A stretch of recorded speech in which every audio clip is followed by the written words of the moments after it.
Epilogue time. All my summaries for Frailty, Lally's Game, and Under Construction are now out, so that means there's only one more summary to do. The first epilogue of Tales from the Pizzaplex.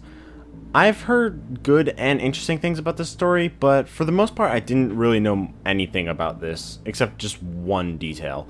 And even that wasn't very much. So reading this was actually pretty much a complete new experience for me, and I was really excited to read it, and after reading it, I'm pleasantly surprised. So let's get started with the summary for this epilogue. Let's go.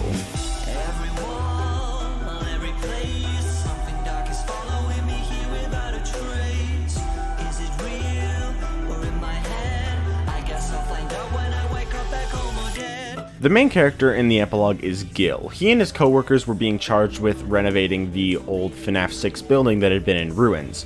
We know it's FNaF 6 considering the description of the purple tablecloths and red walls of the main dining area they were in, and there was also a large rectangular stage in the room and a smaller stage next to it, just like FNaF 6.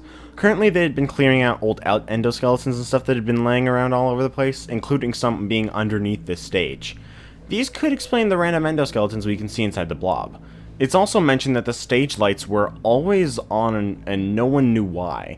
This lines up with what we see in the pizza place. The lights around the stage were always still on, despite there not really being electricity. Like, even if you don't turn on the generators, the lights stay on, despite there not being any electricity, and that's called out in the epilogue, that most of the building's electricity was pretty much destroyed, so they didn't know how the lights were staying on.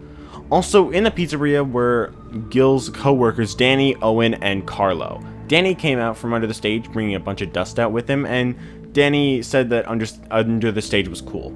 He was the kind of guy who always was like in a good mood about everything and trying to make everything else think of the positives, or everyone else think of the positives of what they were doing, saying stuff like, "Isn't this fun?" and stuff like that.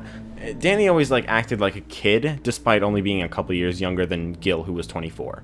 Gil insisted that there was nothing cool about this place. He didn't think they'd have nearly enough time to finish renovating the place. They were given a deadline, and Gil didn't think for a second that they'd reach it. They were going to be renovating the pizza place into how it was back in the day, and Danny says that it might be turned into a sort of museum since they were going to be building the Pizzaplex over it, and Danny thought that it was cool to be like a part of the project this much. He was kind of honored to do it.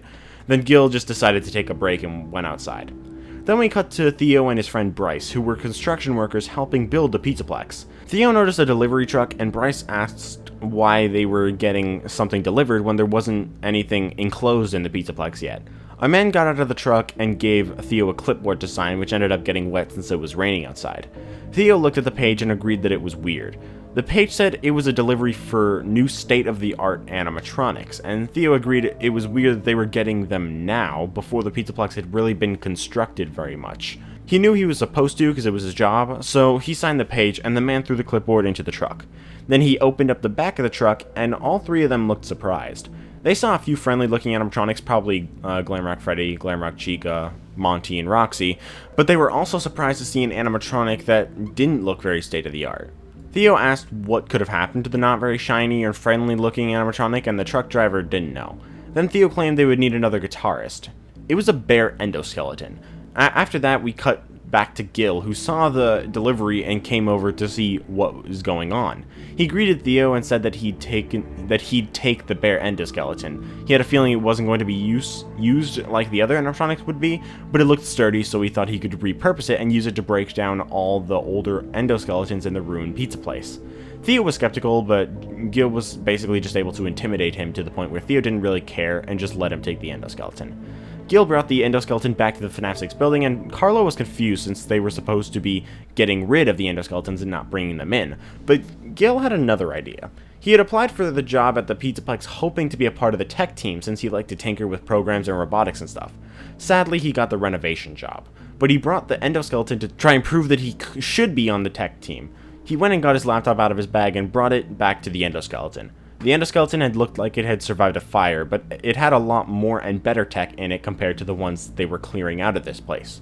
It also had bent ears on its head, most likely rabbit ears. So Gil began connecting the endoskeleton to his laptop, and he saw all the features of this endoskeleton. He looked through it and activated its cleanup protocol. Danny asked what he was doing, and Gil told him that this was a new robot and that he had activated its cleanup protocol. The endoskeleton sat up and his eyes glowed orange. Danny, Owen, and Carlo were all looking at the robot, intrigued and confused. The endo turned and looked at Gil, and said, awaiting instructions. Gil leaned in and told the endoskeleton to break off all of the limbs of the endoskeletons at the door, and then he pointed to the pile of endoskeletons by the door. The robot opened its mouth and said, break off limbs and heads, pile them up. Got it. Oh, jeez. When it said this, I knew exactly what was going to happen. The endoskeleton stood up and scanned the room for all the endoskeleton parts in the Pizzaplex. When it finished spinning, it took a step forward and looked at all of the renovation crew members, and then it stopped. Gil thought maybe he'd messed up until the endoskeleton started walking past him, which kind of scared him for a sec, but I mean, it was like 7 feet tall, so that was understandable.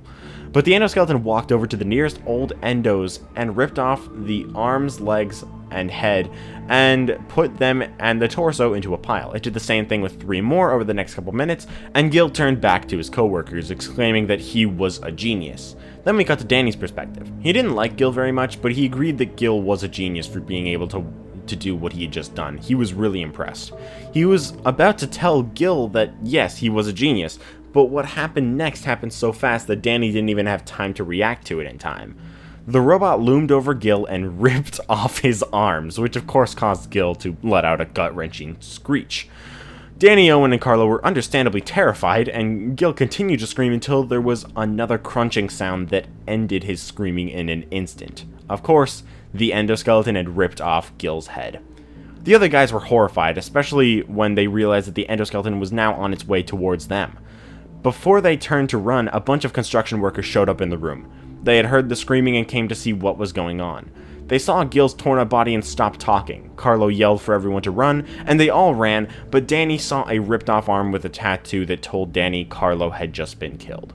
He dove between the legs of a construction worker, more body parts were ripped off left and right, and while he was running, Danny turned back and saw the chaos was still going on. All he cared about had been getting out of there. When he got out of the building, Danny slammed the door behind him, but he kept running. He screamed for the construction workers to seal the doors. They looked at it, and he screamed again for them to seal it, and that's where the epilogue ends. This epilogue was... I don't even know what to say. This was incredible and honestly incredibly insane, but I do have a couple ideas as to what this is trying to tell us, but I don't want to talk about them in this video because I'm going to do a theory about the Lally's game book as a whole and also a theory discussion video or possibly stream after that. So I'm going to save my ideas for this epilogue for that video. But what do you guys think? Did you like this epilogue? I honestly think it was really good, but I'll expand more on my opinion soon when I do a video ranking all 4 stories in this book. But if you did enjoy this video, please do leave a like and subscribe if you want to. Remember to stay tuned for my ranking of these stories as well as my theory video and on this book and the theory discussion too. Now that I'm done with the summaries, I can get back to doing some other videos. I might do a video on the news we gotten about Tales 2, and I have a couple other theories that I still have planned, and I'm also going to be doing a FNaF timeline that I'm going to try to have out for the anniversary of FNaF. But I don't know yet if I'll do that video on Tales 2 book news, but the timeline I do need to work on, so I'm probably going to be working on that in the next few days.